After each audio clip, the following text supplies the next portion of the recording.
scope of the amount of positions that we fill in a given year, it's low.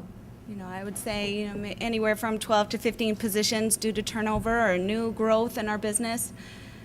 And how do we get it out there that we need to fill a position? And we post online, put ads in the paper, same things that any employer would do.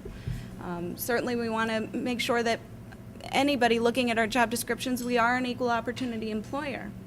Something that has recently changed in the last year for our company is taking out the ADA language in our job descriptions online.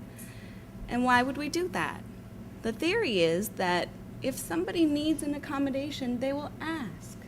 Because I think that it's very important to not segregate those folks out, by having this information that they need to sit all day, or, if it's a regular clerical position, it's an office type of work, people understand, what that work might entail, and, if they need something different, I think it's very difficult to ask from that perspective of an applicant. But when you have any position that's open, you have candidates, and the candidates come through electronically, or faxed or by mail, and you try to look at their experience and their skills and qualifications and figure out who you want to talk to. And there's, as any HR professional must know, it's kind of overwhelming to look at all of those applications and make the best determination on, okay, you got 120 applicants for one position, how many people can you see? And what is reasonable? So you can't really discern, okay, who has the skills and qualifications, because a lot of people might have that. So you got to weed them out as best as you possibly can, but treat people, well during the process, because you want them to apply again. If somebody, in my experience, if they divulge that they need an accommodation or during the applicant process, that's, it depends on what they need. We had an individual who did disclose that they needed assistance filling out an application, and we accommodated that. And you really have to understand the philosophy of our company to understand why we're such advocates of this.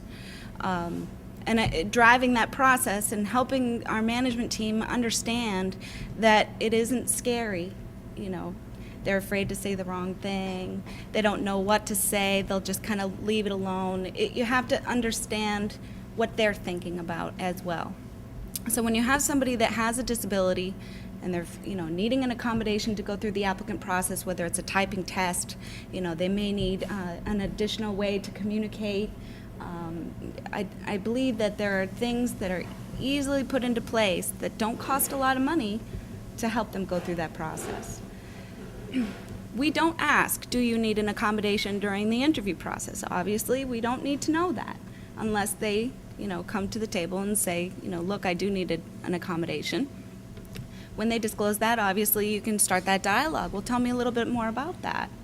And I wish people would feel a little bit more trust in that process, that if they do come out and say something that they need, they're not going to be treated any differently.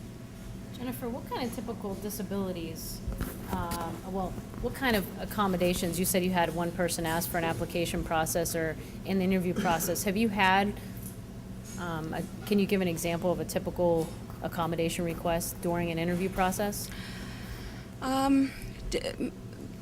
The applicant couldn't read or write. So they needed to be able to fill out the application, and somebody else had provided their resume. And so when they're in the applicant process, one of the job descriptions piece, one of the qualifications to have a position was to be able to communicate effectively on email and to read documentation in our claims files. So that person was, not able to continue with the process, but they divulged that to me before. But they still had a conversation with people. This person was very bright.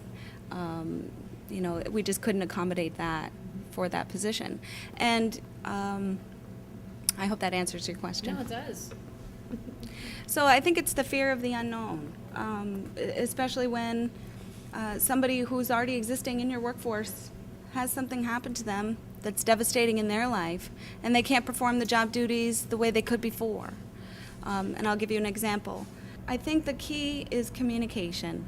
And even with the management group, okay, we have this person who has applied for a programmer position.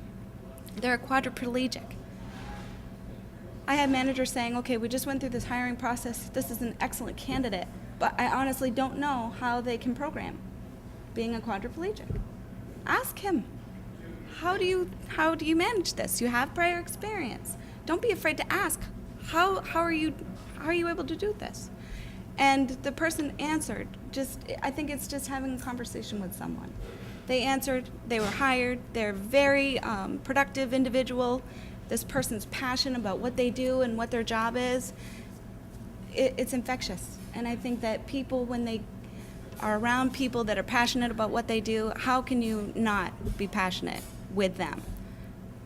So, I think that it's really important to have a dialogue and an ongoing communication and build that trust in the relationship with the individual so that you can be successful. Now, I'm not going to lie, some people, they're afraid because they don't know about accommodations, and I honestly didn't know everything that I needed to know about accommodations. What happens when, you have somebody that is depressed, and they might need a work site accommodation because they can't get to work on time when they're kind of going through whatever they need to go through. Maybe they, need to come in a little bit later on certain days, but they'll work those hours. That's a reasonable accommodation. And I think that people don't want to be taken advantage of from, a business perspective. You want the work to get done. You want the teammates to feel that, everybody's pulling their weight. But I think that 9 times out of 10, people will work with other people if you just ask.